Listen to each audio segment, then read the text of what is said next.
Welcome to day 5 of my 30-day live. Listen, we talking about fatherhood. We talking about young fathers. We talking about traits that make a young father great. And we're excited about it. The trait we're going to talk about today is vulnerability. Listen, you're going to reach down in your fatherhood toolbox and pull out vulnerability, because this is one that you're going to need to sharpen. And until you get to where you need to be, right, you're going to continuously sharpen this tool of vulnerability. So be encouraged to express vulnerability. That's the first thing.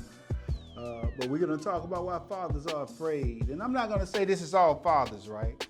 But why fathers are afraid to express vulnerability. Where that come from? What's the root causes, right? And I'm going to give you some strategies at the end. I'm not going to leave you hanging, my brother. I'm not going to leave you hanging. But first, let me give you a working definition, right? Let me give you a working definition of vulnerability. The fear of vulnerability.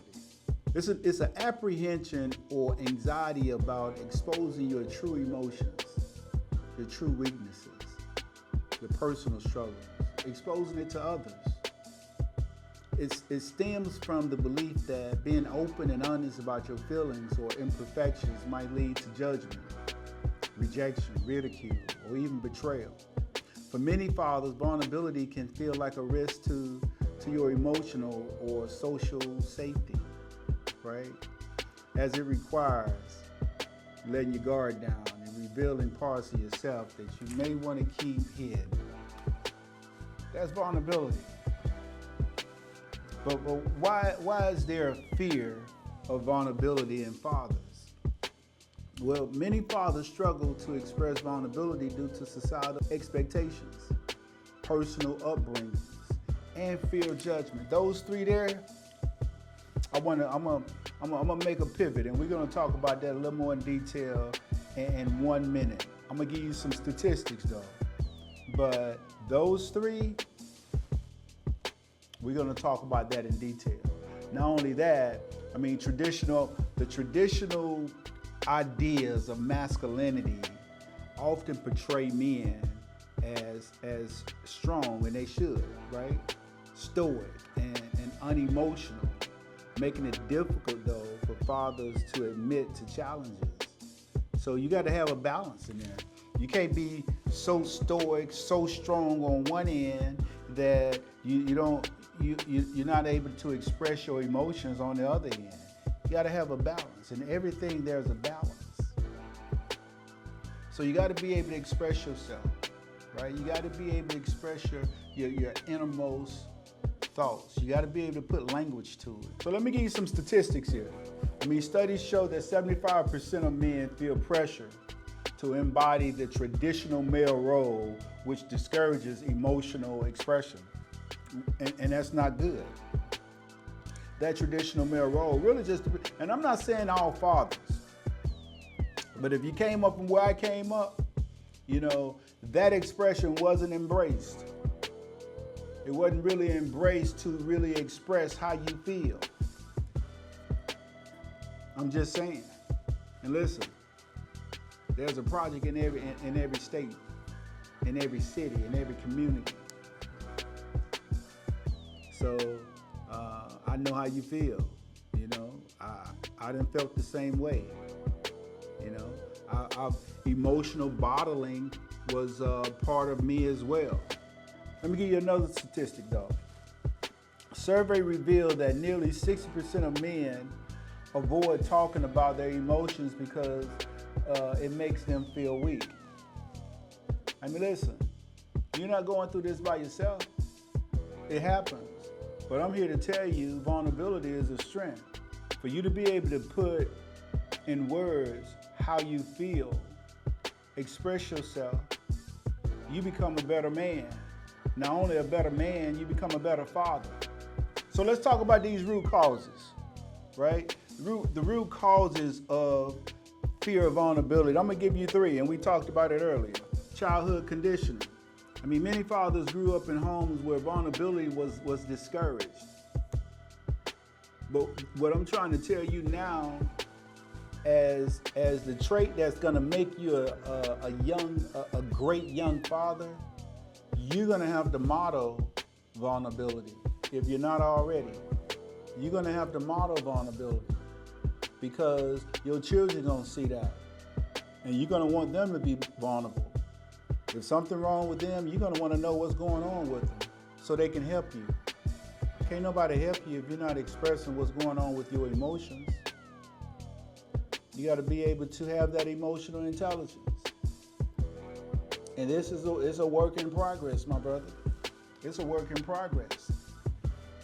Secondly, fear of judgment. That's a root cause.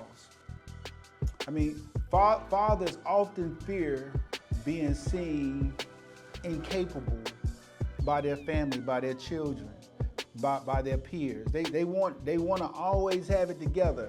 And listen, there's nothing wrong with that. I mean, you want to be the best version of you, but there's nothing wrong with that. There's something wrong with perfection.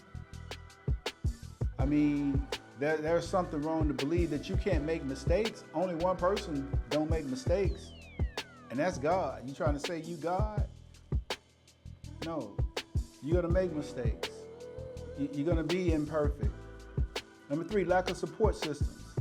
Men frequently lack systems in these spaces, right, in groups where vulnerability is encouraged and modeled. I'm telling you, you have to model vulnerability in your family. You actually have to model vulnerability when you get around other men. Iron sharpens iron. The anointing flows down. In order for the anointing to flow down, you're going to have to open it up in your life so it can go to your kids, right? You're going to be able to open it up in your life so you can express your emotions, so you can talk to your significant other, your spouse, the kid's mom. Because a lot of times the reason there's friction in the house is because you're not able to communicate to her effectively about your emotions. And you're not transparent in a way with your emotions that you can understand her emotions, right? I mean, this is actually founded on other traits that's very significant in your life surrounding emotional intelligence. So listen here, let me give you some strategies and we're gonna get up out of here. Let me give you some strategies to overcome this. I got 5 for you. First, you got to normalize open conversation by changing your circle, right? You got to change your circle. You got to get around those people, those fellas that's modeling vulnerability. Whatever you need in your life, you need to get them people in your circle. Because they say you like the 5 people you hang around. You want to know who you are? Look at the people you're hanging around. So you got to join a fatherhood group. You got to join weekly Zoom calls like what we have. I give you the number at the end to share your experiences without judgment, right? That's number 1. Number 2 is you got to look at vulnerability as a strength. It's not a weakness. You got to internalize that. And you have to get around the people that has already internalized that can grow you up, that can sharpen your iron, right? And you got to know that asking for help, I mean, that's showing emotions. It sets positive examples for your kids. Number 3, practice emotional awareness. I mean, practice emotional awareness. You got to use journaling and writing that stuff down when you are going through something. You know, you got to use mindful techniques and exercises that identify and understanding for your feelings. I mean, you got to do that.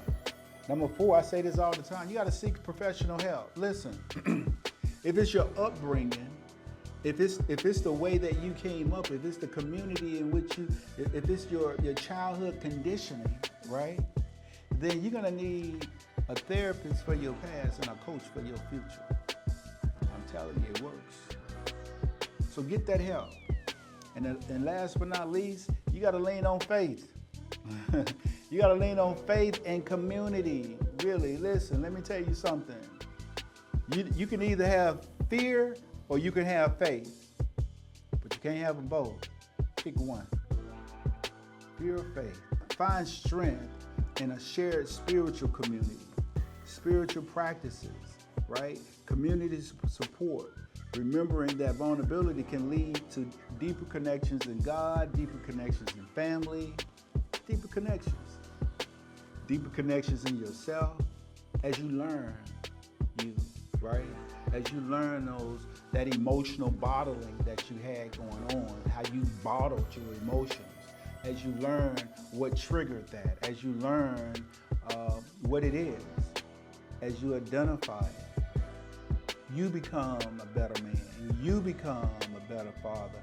You become the best version of you, right? Hey, listen, I'm excited about it. That's all I got. But let me give you this. I want you to text Young Fathers to 833-458-3882. 833-458-3882. Text Young Fathers. Listen, we do this, and it's open right now. It's open right now. We do have a limited space right now based on the platform that we're using, but it's a safe space. It's a safe place. We got fathers on there and that's going through the same thing you're going through. Listen, I've gone through it. I know how you feel. I felt the same way. But I found that this Zoom call that we have on a weekly basis strengthens me and everybody on there. Listen, that's my day 5 of my 30-day live. I'll see you tomorrow. Peace. Much love. Love you guys.